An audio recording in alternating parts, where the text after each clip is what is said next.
Hi, everyone. Welcome to Conscious Living at Co-op Radio 100.5 FM in Vancouver. The station's still on lockdown, so we're recording on Facebook, and then the audio gets put on air Wednesdays, 6 to 7 p.m. I'm Tasha Sims. And I'm Marc Caron. And today we're talking about the joy of caring. Our guest is Miriam Subirana. Subirana, sorry. She's got a doctorate in fine arts from the University of Barcelona. She's a painter, a coach, a writer, facilitator of Appreciative Inquiry, a meditation teacher, and author of a new book, which is what we're going to be focusing on today, The Joy of Caring. The book is helping us develop practices to live as creative and autonomous, emotionally mature people, not only in our relationships, but as a society. So I'm really looking forward to tapping into that, because I think with everything that's going on in the world, it sure needs help as a society so we can function as mature and autonomous beings. So welcome to the show, Miriam. Thank you. It's an honor, a pleasure to share with all of you. So what inspired you to write The Joy of Caring? I have been accompanying people for many years now. And what I found is that we are very hard at ourselves sometimes.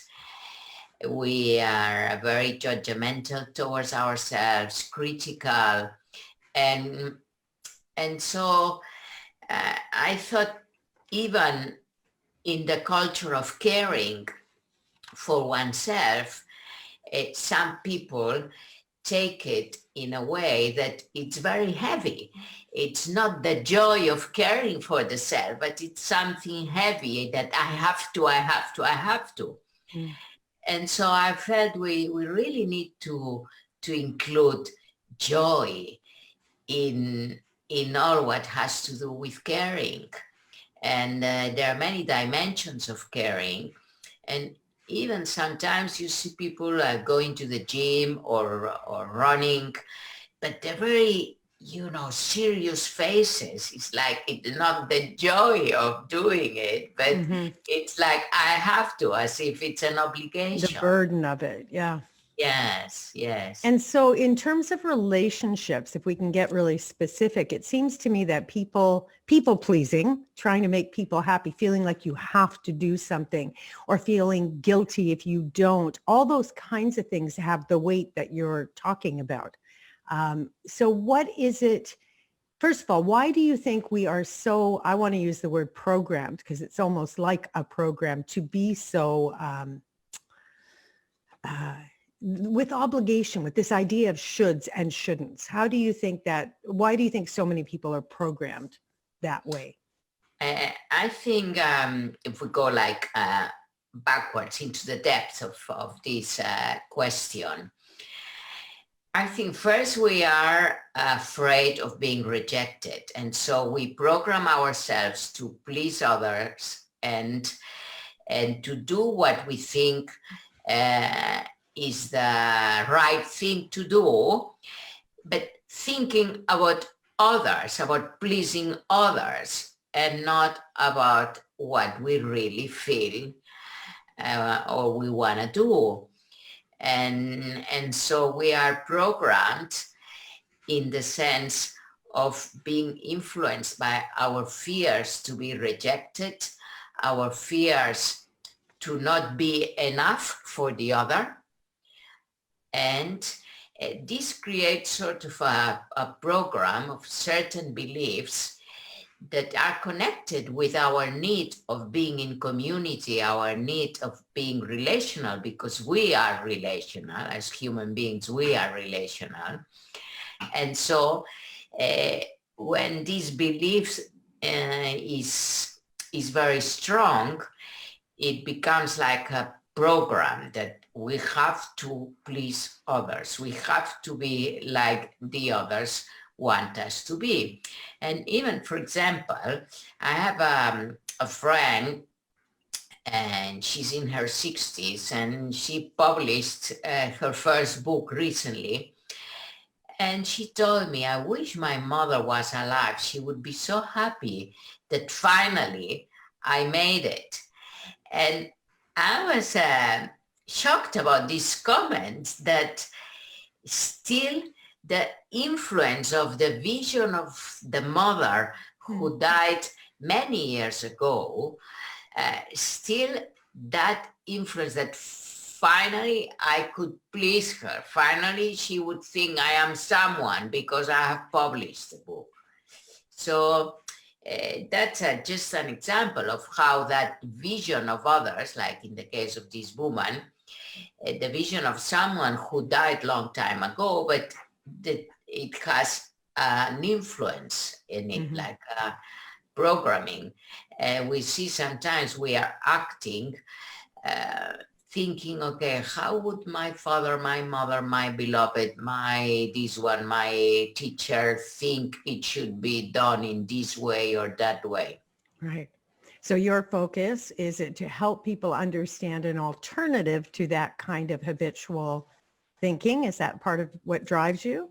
Yes, that's part of what drives me is that people can realize that there are other ways of caring for oneself and for each other that comes from a space of joy. Of Of joy. course, there is the space of responsibility, compassion, but a deep sense of the joy of caring, not the burden of caring. Mm-hmm.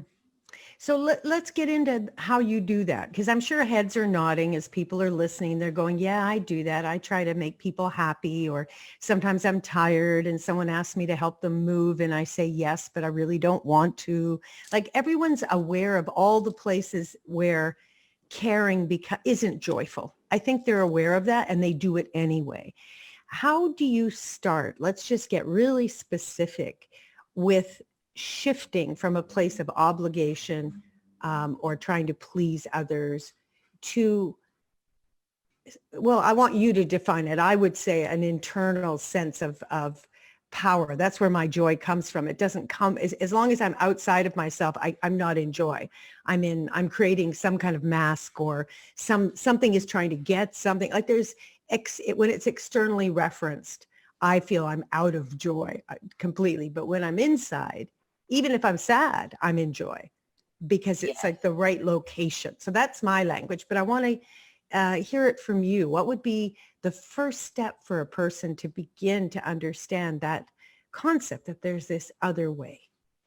Well, first, I always start by real experience. Like, tell me of a time in which you were really joyful, a time in which you felt connected to yourself, to others, to the universe, to God, to the wholeness of life. And, and that connection somehow made you feel very joyful. So what was happening at that time? And this question is a question to help the person connect with an experience of joy that they already had. Mm. And once they connect with that, I inquire. You mentioned at the beginning that I also do appreciative inquiry. So I inquire so that the person shares what is that core, inner core from which that joy comes.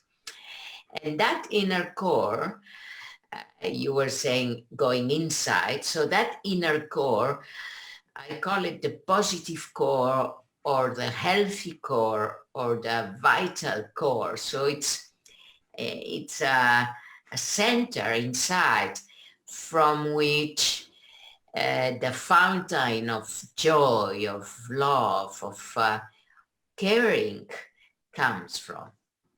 And do you feel when you're connected with that center that the other parts of you don't exist, or are they still, can you still be aware, connected to that center and still aware that you might have parts that want to do these things that you habitually do? Or is it an absence of that from your perspective? I think there's both experiences. Because if you are deep in that experience, then everything is one. You are in oneness. But you are not blind. It's not an hallucination. It's a conscious experience. And so you are aware that there are other parts in you. You may call them beliefs, you may call them like a mask, you may call them like a shadow parts, other voices. There are other voices. And so you are aware of those voices. But then that's where the next step comes, is to do an inquiry of which is the voice, internal voice, that brings you to your center, to your positive core. And which are the voices that take you away from there. Mm. And so it may be a voice, very critical, a judging voice, a voice of extreme responsibility that doesn't allow you to enjoy what you are doing, because that voice is very stressful. And so then we see, okay, what's the dialogue of these inner voices, and how can we make the voice that connects you with the joy of being, the joy of caring, the joy of being in your center, to spread and to be stronger. And the other voices is not a question of repressing them. They have a reason to be there. And probably one voice, a critical voice, the reason to be there is because that voice wants to protect you. And analyzing, giving space to these voices, we see, okay, what is the real meaning of protecting, and how can I shift that voice that it's creating tension? Mm-hmm. It takes us to trust as well, which is such an interesting concept, because what are you trusting is the question that immediately comes up for me when I think of it. I mean, you can't trust that another person will never make a mistake or behave badly or hurt you, for instance. So what is trust to you? And is it located, how is it connected to this center? What are you trusting when you say trust? I think that trust is a core value and a core experience that is in that center. And when we are born, we are born in the trust that life will be at our side.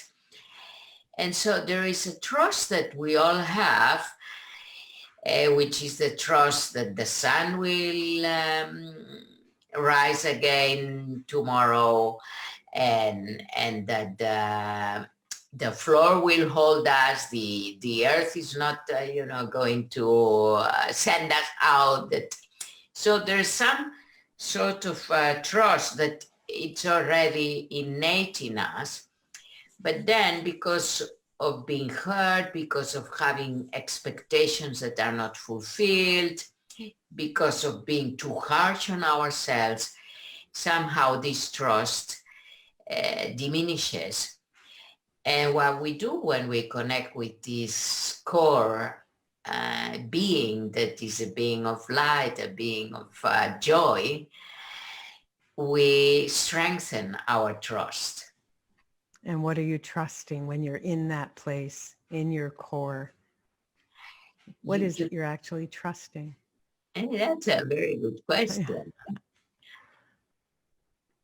I would ask others also, what are they trusting when they are at that core? In my case, I trust that everything is fine and everything will be fine. I trust that I don't have to fight against something, but I have to strive for something. So it's like the tree doesn't have to fight against the birds that come and eat the fruit of the tree, but the tree has to strive towards the light, towards the water, towards the nutrients of the soil.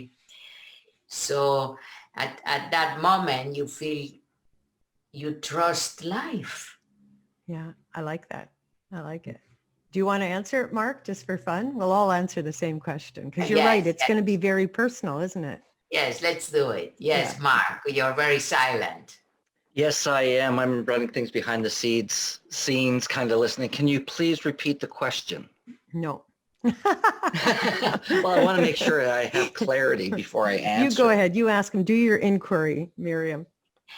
Yes, so when you are at your best, when you are joyful, when you are flourishing, and at that moment you trust. So what is it that you trust? How is that experience? Well, it's just knowing I'm in that state of things flowing, and there's just becomes a natural trust, a beingness, and it's more of a, if I think it's a trust of myself, knowing I've got whatever's coming up, going around, or coming my way. Just knowing I can handle this. No matter what, I can handle it. The storm's coming. I'm getting a rain jacket. I'm going inside. I'm hunkering down, or I'm going to stand in the middle of it until it passes, But just trusting that I will be okay out of everything. Yeah. It goes back to a belief is like, what can I learn from, what's good about this situation? I come back to just a system I have in my head of just, it's okay. It's okay. It's okay. It's okay. Yeah. Yes, that's such a great place to be, isn't it? And I'll be honest with you, it's not always easy when the storm's happening, and for me, that's the test. It's easy to do it when the sun's shining and everything's great. It's how do I maintain that space when the storm's going? And there's times I've ran from the storm. Yeah, I think we're all on the same page. For me, it's even if I'm upset. So it's not always I'm in a state of joy, but I know I'm in myself. I always know I can trust that I can see through the eyes of love because that's my essence. So if I'm not feeling that, I can trust that I can find it because that's who I am, as opposed to needing, like you were saying, Miriam, trying anything. I'm not trying. I'm landing deeper inside, and then I trust I can shift my perception of whatever it is that's happening to a very positive and loving place. Yes, and you just mentioned something important. It's not that you are trying at that moment, but you are living it. Yeah. So it's like you are not trying to trust, you are trusting at that moment. Yes. That I will be able to overcome this storm. Right. So we're all kind of on the same page. If we're all trusting it'll be okay. And There's a belief in a good universe or in something that is good at the core. So it doesn't have to be a wrestling match or a one power over another. This doesn't have to happen inside. The struggle does not have to exist. Yeah. So for you, when you think about, I love your book. I love how you talk about care for self and care for others. And I wonder if you can touch on the correlation between those two things. Yes. I don't know if Marc wanted to say something about what we were talking before we go into the next, because I saw you opening your mouth. I did, and it's okay. Carry on. Okay. So yes, the joy of caring. I don't know. Oops. No, with this, I wanted to show the book. Okay. So the joy of caring, the connection between caring for the self and caring for others. What happens is that some people, they give themselves so much to others that they forget to connect and reconnect to this positive core and to what nourishes that positive core. So it is true that when we give ourselves to others, actually the positive core flows. It's like we are in a state of flow. But if we cross certain limit or certain line that each one needs to know what is that line, then the giving to the other, giving myself to the other becomes negating or like abolishing myself. I don't know if that's the right word in English. Like It's negating. like Do you mean like negating. negating?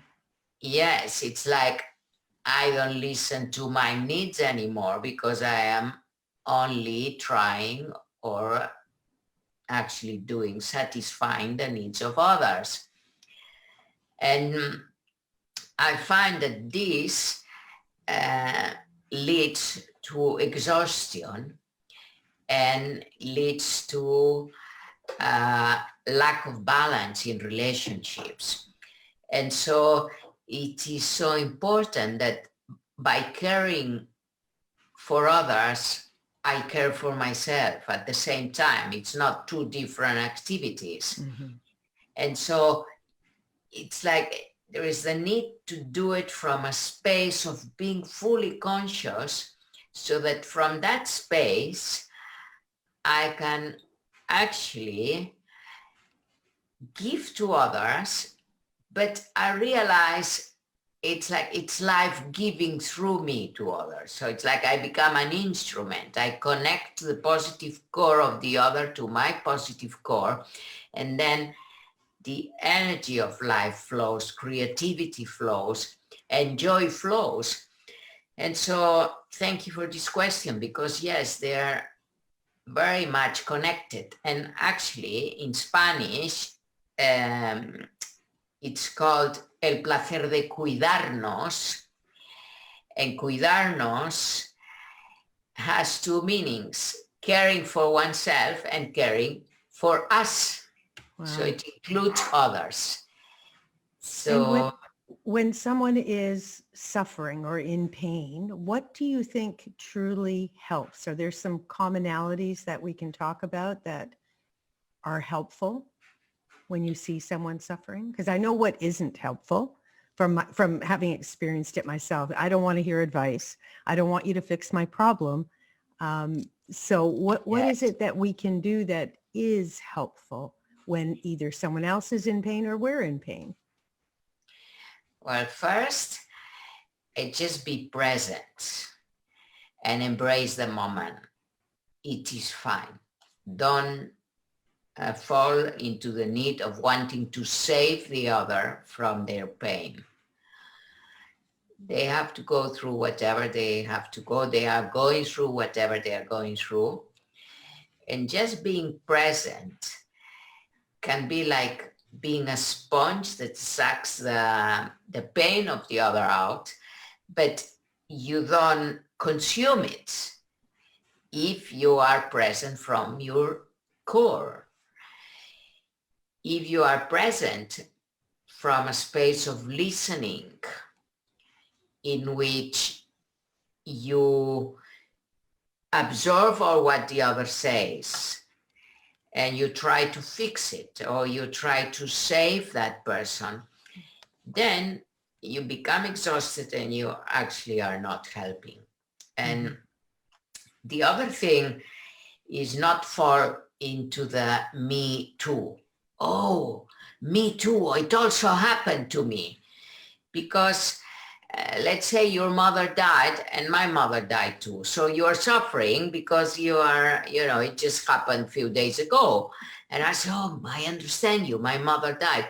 But these are two unique experiences. It doesn't really help you that I tell you that it happened the same to me.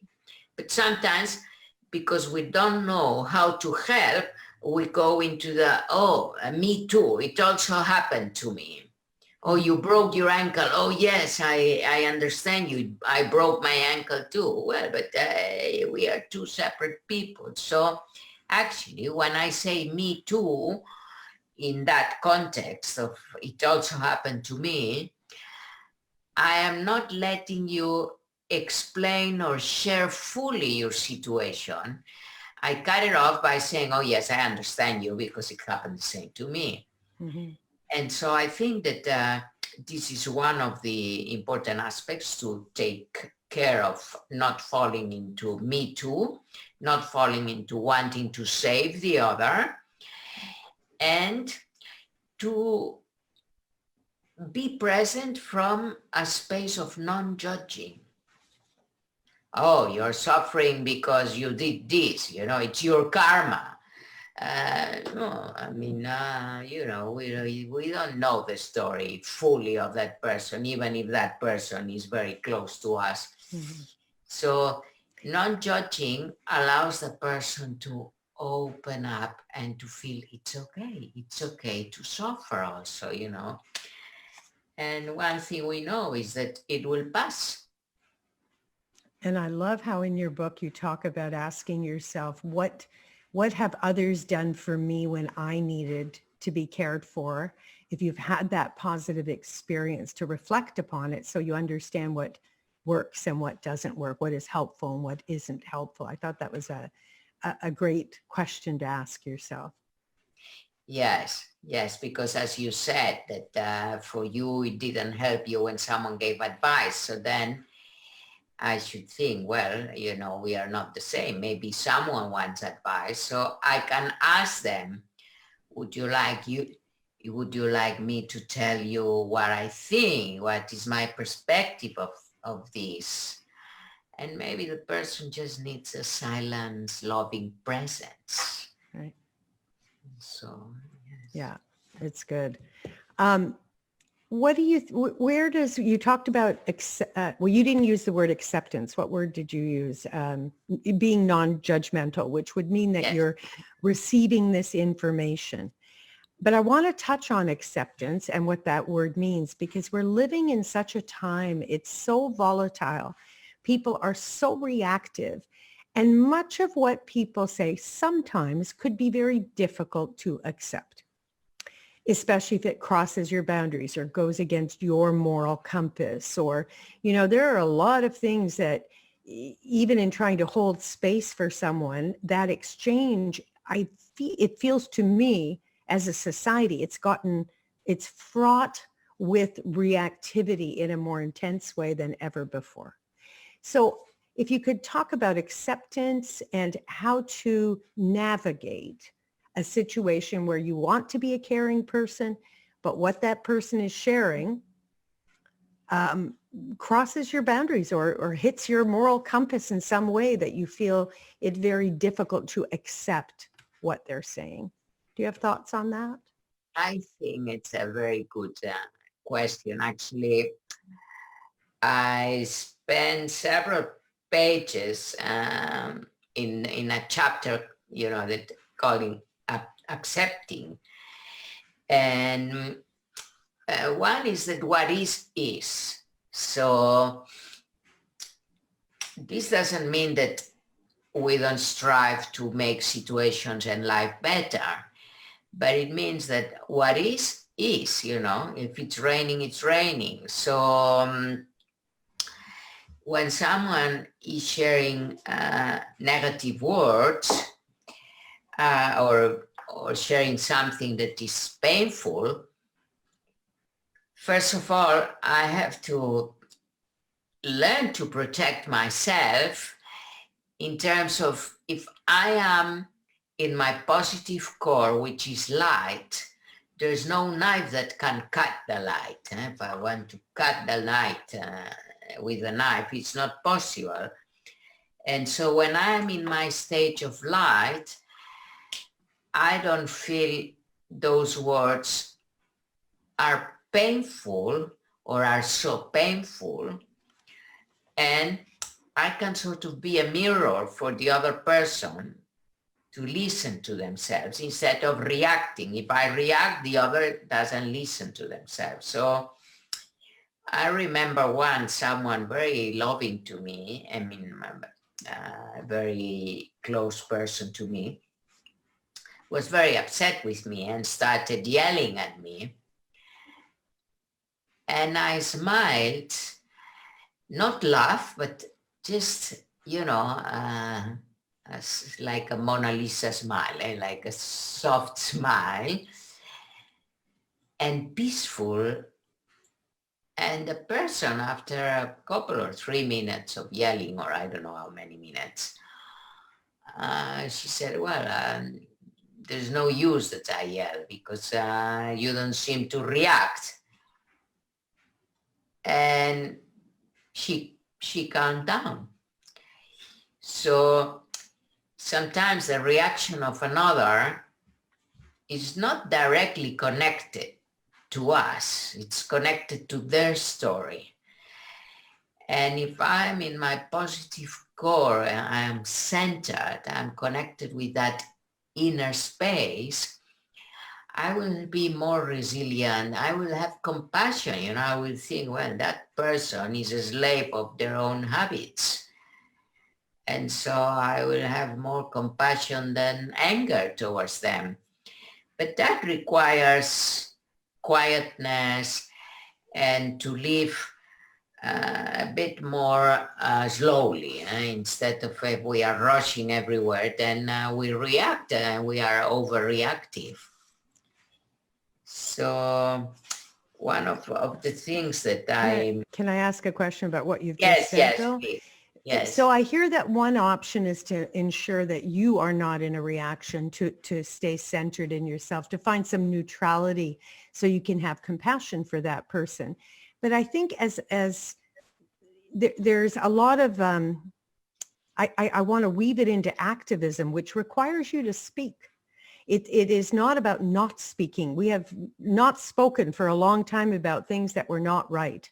And so when one has to speak, I think that was my original question, and because I cannot accept what is being said and allow it. That's how it feels internally, to just be spoken and have no response. So you do need, I guess I want to touch on that. I think our days of just doing ourselves and making sure we're okay with what's happening it's not going to change the world. It's not going to help in terms of making positive change. So that's the scenario I wanted you to comment on. Somebody's speaking and it goes against your moral compass to stay silent. And I love what you're saying. Obviously it can't come from reactivity, which we're also seeing a lot of people coming back with a big reaction. Now you have a fight. That's not it. We know that's not it. If you're even remotely awake, I can feel that is not helpful. But I want to shift to what a person can do when they have this awareness, and yet there's a response that needs to happen. Yes. First, we need to understand that accepting does not mean to be in agreement. So if you say, or someone says something that I find it's not fair, it's not just, it doesn't do justice, but I have to accept that he or she is saying that. So, because if I don't accept it, my response will be a reaction against him or her. And what I want to share is a response against what he or she is saying, not against him or her. Right. And that is very how do you subtle. do that? Yeah. That is very subtle because, we start yelling at each other or raising the tone of voice because we don't agree. And then we start hurting each other because there is the feeling that we don't accept each other as we are. And so I think this is an important question. First, clarify is not that I'm against you as a person, but I am against the beliefs you are sharing, or I am against your principles that I don't feel they are my principles, for example. No, they are not ethical, for example. But first of all, can I understand where you are coming from? Like, where is the person that is talking against something coming from? We did this practice with two groups that were thinking the opposite. A group was in favor of abortion and the other group was against abortion. So the questions prepared for the dialogue was, okay, what gives you life about your experience of birth, of, when someone is born? And what gives you life about this topic? And so we saw points in common that the person who was against abortion is because maybe when her daughter had an abortion, she died. And so she felt it was very bad but this is her personal experience, because normally we have beliefs connected to personal experiences. And the other, who is in favor of abortion, so maybe had the same experience that because her daughter didn't have the abortion, then she died when she bare the baby, and then the baby is okay, but the mother of the baby died. So both want life, and want freedom. They want the life of the woman, and so this is just an example, without going into the depth of how the dialogue was organized, so that we see what connects us. Because when someone is sharing something that I am against that thing, if concerns me, it's because there's a relationship also with that person. And so it concerns me because that person is doing or saying something that that is not good. If it didn't concern me, I wouldn't care about the relationship. If someone in some little village that you don't know is saying something that you don't agree, well, okay, that's his thinking. But when is it that it is important for you when someone shares something that you don't agree and that you need to speak up and say it? For me, it's around the justice of a situation. So to me, it would be just as important, that person in the village, if they're saying something that is unjust. So for instance, let's do white privilege. A conversation around white privilege is like to me, there is no conversation almost, because it to me is a fact. And so that makes me, I want to lead to openness as well. And I think that's why I'm asking the question, because there's so many issues out there in the world, so many things out there in the world that to me are just really clear. Like when we talk about white privilege and you want to present an argument that that's not true for you personally, I have no idea where to go with that other than disengaging, because it's so obvious. It's not an opinion to me. It's a statement. It's a fact. I mean, just if you have you look at history, you look at the reality of a situation. I don't know how you can argue. It's not a debate. It's not a debate. It just is like a fact. And so that's where I'm asking you to go, is there something, and I get that my position is not that's not the friendliest position that would support another person to shift and wake up, which is always my intention. My intention's loving. So in a way, I'm painting, there's my little painted corner, but I'm asking you if you've got any sort of helpful hints when I can't accept that that's not true. Because it's so obvious that it's true that if your skin's white, you've had privilege. It's as simple as that. It's clear. So do you want to tackle it? Do you want to dive in there? I didn't mean to get specific, but you asked me. And so for me, it's issues of justice and Yes, justice or solidarity or for fairness. me, for example, it's it's aspects that have to do with protecting animals, protecting the earth, Yeah. about inequalities. So there are many of those subjects, and I think that one is to speak up and share about why you don't agree, or give an argument about that. But the other is it the right moment and with the right people? So sometimes you react, and the reaction stays there, and it doesn't go anywhere except of making you more upset, and the other person who's listening may not understand where you're coming from. And so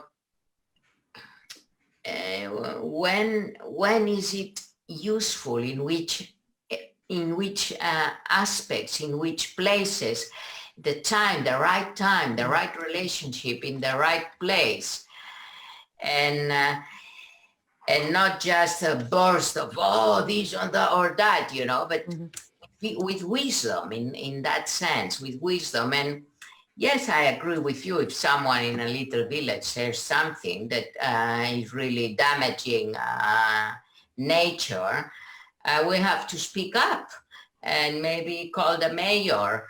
But if I tell that person and he or she doesn't listen, so maybe I should do something to the mayor of the city or the village and say, look, we should do things differently, or why don't we start a campaign for this or for that?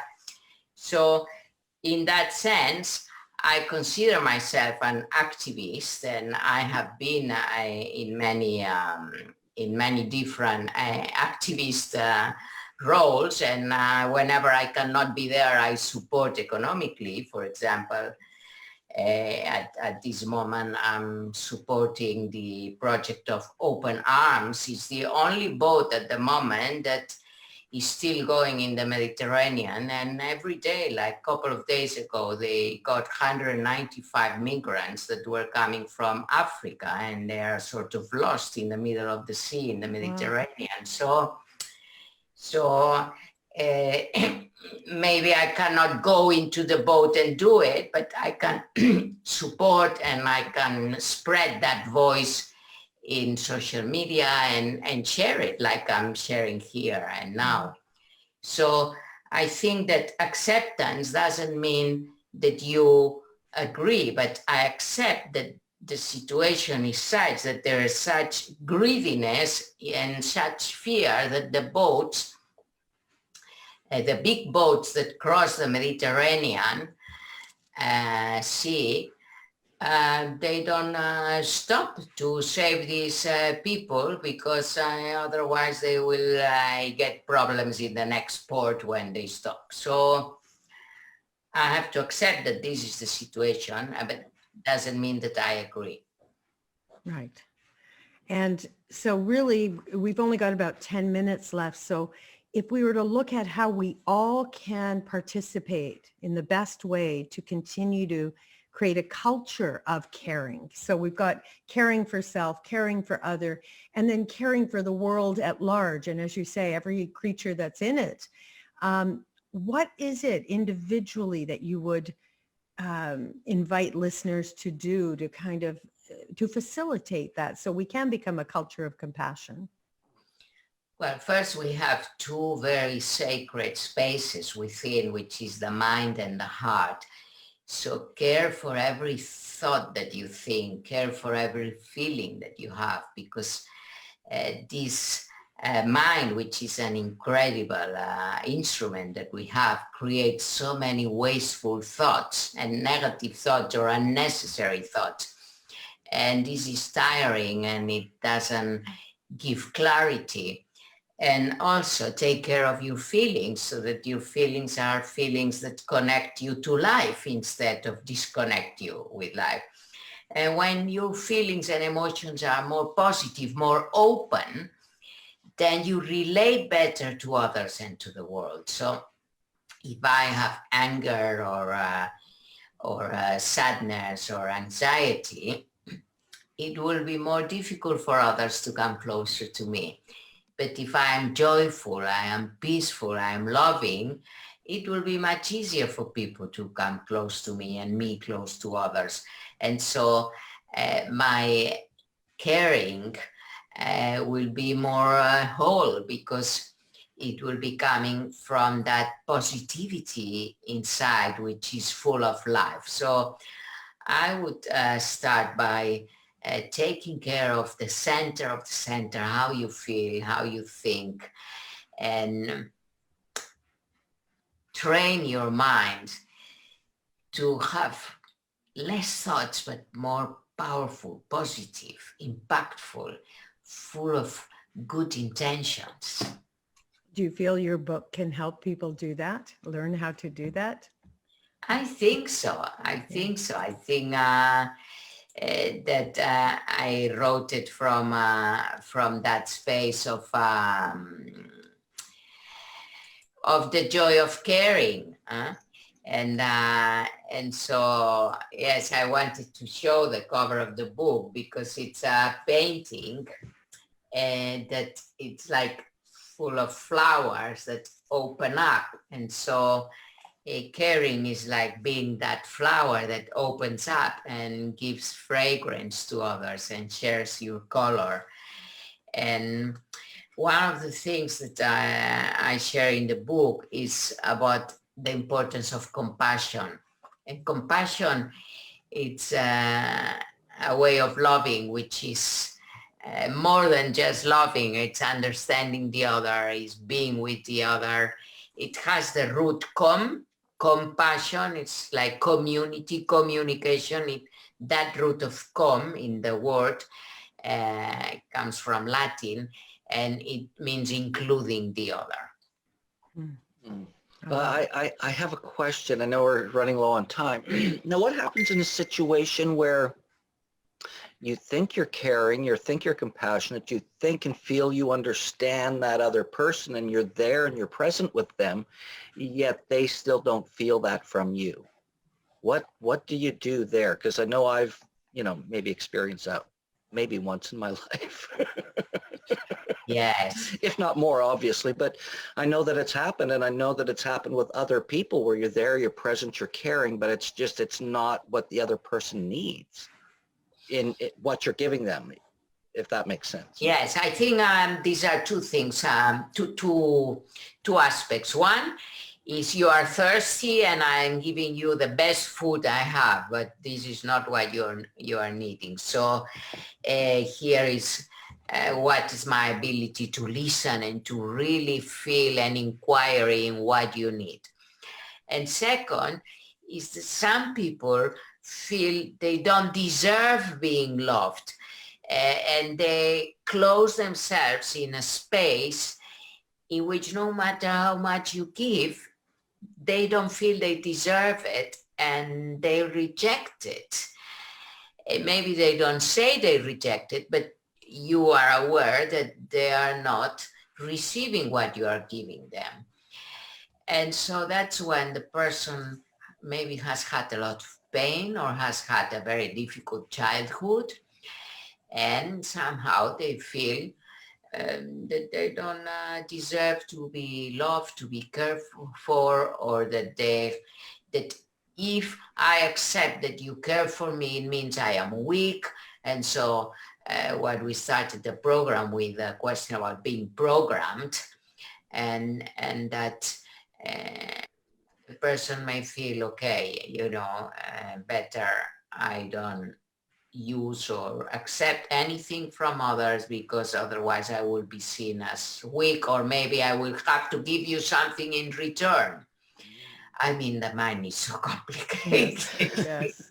I think it's so much simpler for me anyway. I just rest in asking, what can I do to help? And if the person says, I don't know, well, then the beauty is that they'll have to percolate on that. It's not on me to figure out what will make you better, right? But it's an ask. I'm here, I'm present, I'm listening. And what can I specifically do to help? Yes. Yeah, sometimes the person that needs help needs also to learn to ask for it. Mm-hmm. And so how do we ask for help and how do we offer help? Both, this is something I also write in the book. Sometimes we ask so wide, or we offer so widely that the other person doesn't get what we mean. So tell us, tell the listeners where they can find your book, where they can purchase it. Yes, the book is in the website of O Books, and it's O guion, I don't know, books, O Books, and .com, or John Hunt Publishing Company. It's connected with O Books. That's the website of the publisher, so it's always better if the book is bought there. But of course, you can buy it in Amazon. You can, but otherwise they would go online to O, like the letter O, Books. Yes. And Yes. Marc's going to hopefully put this, the links, perhaps you can put the links on the interview, so we'll make it easy for everyone. How's that? So just to wrap up, from your heart to the world, Miriam, you've got a minute to share your heart. What's your wish for the world? So my wish for the world is that we respect each other, we listen to each other, and that we are able to connect with the generosity of being. And through generous heart, we can make life easier, but also we can improve and make the world more just, in which there is more solidarity and there's not such a difference of poor and rich, but that there is abundance for everyone. Lovely. Well, really appreciate you joining us today. And I really enjoyed sharing, and it went very fast. It did, didn't it? So it went really, really fast. Yes.